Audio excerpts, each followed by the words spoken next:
Welcome, here I've got Huawei Y7A and I'm gonna show you how to turn on and off the camera grid lines at this device.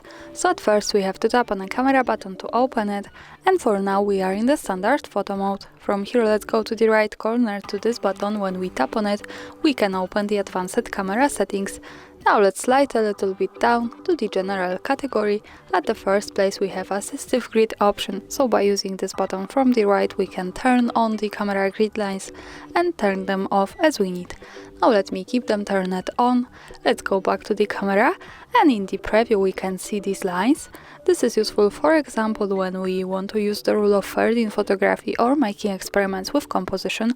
Also remember that these lines are not visible at the real picture, so when I take a photo and when we go to the left to this button, to the gallery, we can't see the grid lines. So they are only to help us taking better photos.